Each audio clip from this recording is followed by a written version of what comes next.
Hi everyone, welcome back to our video. I'm Benazir Rostami. And I'm Bipti Walker, and we're from the team Nexora.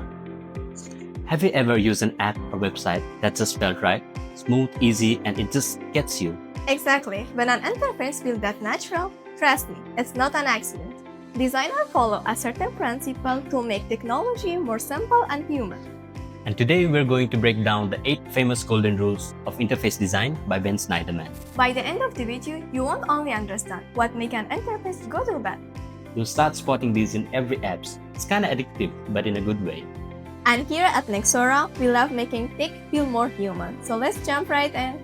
The golden 8 rules of interface design was introduced by Ben Shneiderman, one of the legends in human-computer interactions. These rules are basically the recipe behind the interfaces that feel natural and user-friendly. Rule 1. Strive for consistency. Let's start with rule number 1, consistency. Everything in an interface should behave in a predictable and familiar way. Take Instagram, the like button, always a heart. The layout, same everywhere. Or Google Maps, search bar always at the top. Blue route line always meaning follow this path. Your brain doesn't have to relearn anything. This builds trust and avoid confusion. Users feel more in control when interface doesn't surprise them. You will feel like, yep, I know how this works. Rule 2. Enable frequent users to use shortcuts. Rule number 2 is for power user shortcuts. We humans are naturally lazy. We always want a way to do things quicker and faster. As people get familiar with the system, their needs shift from how do I do this to how do I do this fast. For tools like VS Code and Photoshop, shortcuts are literally life-saving. Imagine being a designer and not having Ctrl-Z for undo. Nope, right? So always make sure your interface rewards frequent users with smarter and faster ways to get things done. Rule 3. Offer informative feedback. Rule 3 is all about offering informative feedback. Let me show you with an example. Imagine you're doing a big online shopping spree. You add everything to the cart, you go to the checkout, and then you mentally prepare yourself for the big payment. And then you hit pay now, but nothing happens. You try clicking a few times, but the page reloads back to the home page. No message, no error, nothing. And you're just staring at the screen like... Because it's terrifying, right? A simple payment successful page would have made the experience so much smoother. These tiny signals matter a lot. The feedbacks tell you, relax, your action worked. Rule 4. Design dialogues to yield closure. This rule is all about giving users a sense of completion. People love feeling that a task is done. It gives us a little moment of accomplishment. For example, when you submit an assignment online and it immediately shows your assignment has been submitted, you will feel relief, right? That confirmation boosts confidence. That's exactly what this rule aims for. In short, closure equal to confidence. Rule 5. Offer simple error handling. Let's be real, humans make mistakes quite often, but great interfaces don't punish users for that. Instead, they help them fix errors quickly and calmly. A good interface explains what went wrong and, more importantly, how to fix it. You should never blame the user. For example, think about the create password page. As you can see here, when the user types a password that doesn't meet the requirements, the interface immediately highlights what is missing. If you only type a letter, it shows cross on the number, samples, and uppercase criteria. This is exactly how error handling should be: specific, clear, and helpful. Rule 6. Permit easy reversal of actions. The Rule 6 basically tells us, allow undo. The users feel much more relaxed when they know that they can go back. Google Docs is the king of this. You can undo, redo, or even go through the version history. When you know you can undo, you're not scared to explore. Rule 7. Support internal locus of control. Rule number 7 gives the user a sense of control. They should feel like they decide what happened, not the system. Here's a scenario. You're rushing to finish an assignment on a website. The deadline is minutes away, and suddenly, an ad pops up. You try to close it, but instead, it opens a new tab with another ad. Annoying, right? At that moment, it feels like the interface is the one controlling you instead of the other way around. That's exactly what this rule warns against. Netflix is a good example for doing this right. You can escape the intro, pause anytime, change the episodes, and many more things.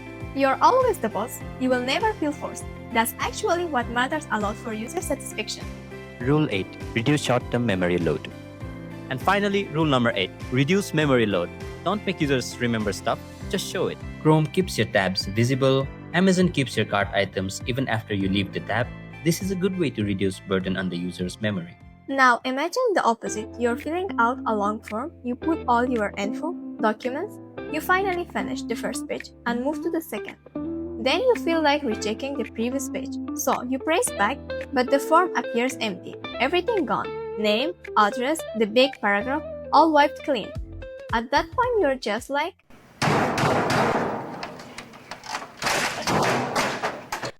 Happens if you're in a bad mood. So let's make sure we remember this rule while designing interface so that we can save someone's monitor or keyboard in the future. Alright, so quick recap. These are the 8 golden rules of interface design. Each of these rules are very important to ensure the best experience that user can get from the interface. now, before we wrap up, let's get some insight from our IPC professor who taught us about the interface itself. Hello, Professor. Can we have a good name, please? Okay, how are you? I'm doing fine. My name, you ask? Yes, sir. Lionel Deusdado, and I am your teacher about Yes. the IPC. Yes, sir. Okay. It's nice to meet you, sir. Okay. And so my question is, how important in today's digital world do you think the 8 golden rules are? Okay, I will talk in Portuguese. Sure. Okay, then you prefer. subtitle. Sure. É uma muito boa questão, uma grande questão, porque essas regras já estão cá há décadas e ainda hoje são muito atuais, porque elas falam sobre a condição humana e não falam sobre a tecnologia. E a condição humana não se atualiza ao nível da tecnologia, dos transistores. Portanto, elas ainda continuam e irão continuar cá durante algum tempo. Também nos dias de hoje, cada vez mais é necessário essas regras porque as pessoas estão muito stress, têm menos memória que um peixe dourado e, eventualmente, as pessoas querem situações mais rápidas, com mais eficiência, e essas regras fazem com que esse trabalho seja de mais qualidade. Very nice. Do you think these rules will make a big difference in the future?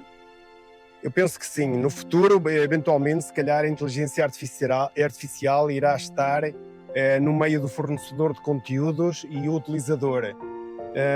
E nós teremos que contactar com a inteligência artificial e ela tem que aprender de alguém. Se aprender dessas regras de grandes pensadores sobre interfaces, melhor ainda. E a inteligência artificial às vezes pode ser imprevisível e pode nos fornecer algumas informações que nós não saibamos como lidar. E essas regras permitem que o percurso entre essa interação entre o utilizador e a inteligência artificial também seja melhor. Very well said. Thank you very much, sir, for Okay. your time. It was a Thank you. pleasure having you in our video. A pleasure with these nice students. Thank you so much, Very sir. good students. Thank you. Thank you. Thank you very much. So that's for today's video. If you find the video helpful, drop a like and subscribe. Let us know which rule you think is the most important in the comments below. And remember, design for people, not for screens.